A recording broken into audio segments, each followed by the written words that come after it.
Isang bigating West Finals ang mapapanood natin ngayon sa Thunder vs Spurs na matchup. Parehong potential dynasty in the making, parehong may MVP caliber this year, parehong malalim na team, parehong may 7-footer na unicorn na meron pang beef sa isa't isa. Napakarami talaga nagko-connect sa dalawang team na to na magbibigay ng extra na fire at dagdag pang excitement sa kanilang 7-game series. At wala nga ring better na stage dyan kundi sa agawan ng titulo bilang West Champions.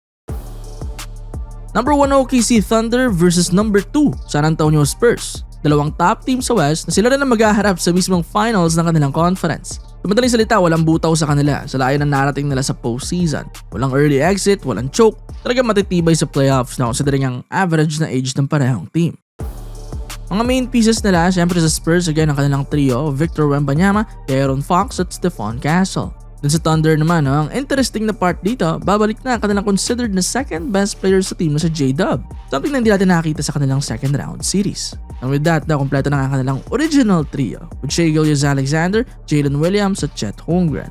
Pero ang isa sa advantage nitong OKC, meron pa silang isang starter caliber ngayon na na-develop kay AJ Mitchell or star caliber, sabihin na natin, ang nag-step up para kay J-Dub before. Kaya ngayon pa lang na masasabing mas loaded itong OKC.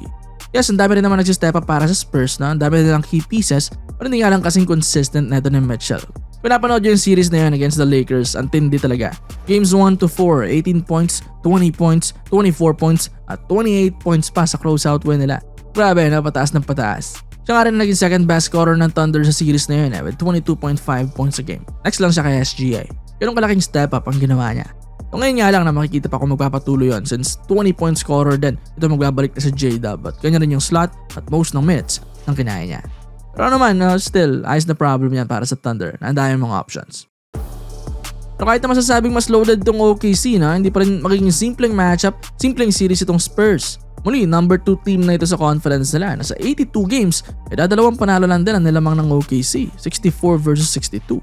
Kaya palag-palag talaga. Tapos ayan nga, season series nila, nag-dominate pa itong Spurs. Kaya angat din ang confidence ng buong team papunta sa series na ito. Kumbaga parang hindi naman talaga ganun kalayo ang Thunder kung sa usaping performance lang buong taon. So bakit ka kakabahan? Bakit ka magpapadarag panghihinaan ng loob? Isa pa, yun na rin yung angle na fired up si Wemby sa series na ito. First of all, si Chet Holmgren nga, ang player, nagigil tong si Victor makaharap. Kahit niya magmintis lang ng free throw, natutuwa na siya pangasar. Kaya for sure, sa isa pang 7-game series na mag-all out tong si Wemby. Tapos bukod din kay Chet, sa SGA, tinalo naman siya sa MVP award. Ito sinabi mismo ni Wemby na siya ang deserving sa award dahil sa kanyang elite defense, mas kompletong laro at mas malaking impact. Pero yun nga, natalo pa rin siya. Dagdag fuel na naman para kay Victor. Pero ito sa key matchups, dalawang important matchups doon kay SGA, ito expected na multiple defenders na magpapalit-palit sa kanya. Si Castle siguro primary option pero kaya rin naman nila Vassell, Harper at iba pa na mag-switch. Maaari maging challenging to para kay Shai dahil mga good defenders yung mga yan. Tapos mga bata rin, hindi kagad kakapusin ng hangin at kukulangin sa bilis. Tapos meron din yung Wemby sa gitna so pahihirapan din siyang pumasok inside. So 2-time MVP naman siya for a reason. We'll see kung paanong way pa rin siya magiging effective at magdo-dominate. After all, nag-average pa rin naman siya na 30 points sa Spurs noong regular season. Kay Wemby naman tayo, ito ay inaasahan na sina Chet at Hartenstein ang tatapat. Pero obviously wala namang ibang pwedeng iba to sa kanya kundi sila kapag 1-on-1. Pero yun nga, yung against Chet, sobrang exciting. Expected na may mga kiskisa na mangyayari dyan. Magiging mainit yan. Kung kay Hartenstein naman, dito makikita pa kung kakayanin niya ba si Wemby dahil ginawa lang siyang asintahan na ito nakaraan. Maski nga sa clutch Si Chet pa rin talaga yung best na matchup ni Wemby dahil mas mobile siya at mas madali mag-react anywhere sa floor. Pero yes, pag paint lang naman ang usapan, kaya rin naman ni Hartenstein. Alien lang talagang player tong si Wemby. Kaya ng transition, mag-create off the dribble sa perimeter, mabilis atakihin yung basket, poste sa paint, o kung ano-ano pang way para umiscore. Trouble pa rin talaga ito para sa Thunder. Pero both teams naman marami pang pieces bukod sa mukha ng franchise sila. Both din parehong great na defensive team kaya pagandahan nito ng diskarte para makakover ang isa't isa. Sa previous video nga natin nasabing parehong two-way team sila. Kaya maybe kaya nilang mahold ang kanilang grounds. Less than double team since switchable nga ang mga lineups sila, mga versatile defenders. Ibang usapan nga lang talaga kapag uminit bigla yung superstars. Mag-iiba talaga coverages nun. May extra na isa, dalawang defenders nang lalapit para i-force siyang ipasa yung bola. Ito na nga rin naasahan yung kanilang ibang players kapag kailangan na mag-rotate ng depensa. Kailangan mag-capitalize doon. Isa pa naman yung maganda sa both teams yung 3-point shooting nila. Nasasamantala nila yan kapag dinoble na yung kanilang superstars. Ang bilis ng ikot at mga asintado rin yung snipers. So far sa playoffs, parehong team tumitira ng 38% sa tres. Pero heto sa ating tanong na kung sinong liamado, sinong dihado sa series, well, pareho naman silang may tira sa isa't isa. No? For the Spurs, syempre yun nga sa buong NBA, sila ang best na matchup may tuturing para sa Thunder. Kompleto ng tools para manalo sa kanila. Kita naman yan sa 4-1 nila ng regular season. Eh definitely no, may chance sila. Magandang bagay din, mataas ang confidence nila going sa series.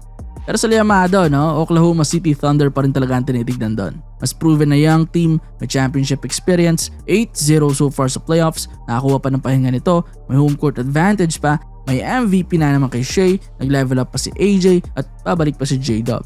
Kumbaga nagpipeak sila at the right time pa sa playoffs. Flawless 8-0 na nga pero umaangat pa rin yung lakas nila going dito sa West Finals. Matakot din yung playoffs defense nila, something na hindi pa na-experience natin Spurs. Inasahang mararamdaman niya nila Fox, yung tipong parang hindi nagbabago yung lakas ng defender mo kahit nag-iiba-iba yung mga tao. Tapos ang dahil pang mga kamay na sumusundot. Sa clutch, ang bigat din natong Thunder. Main closer si Shea pero ang daming kayang mag-hit ng big shots. Ganda ng execution nila sa mga ganon dahil lang nga rin sa kanilang depth at experience sa big stage. Kaya yon, ang Thunder nga ang tinitignang lemado rito. Hindi nga lang ganun kataas ang chance na compared sa ibang mga nakaharap nila. Para ngayon, 60-40 lang.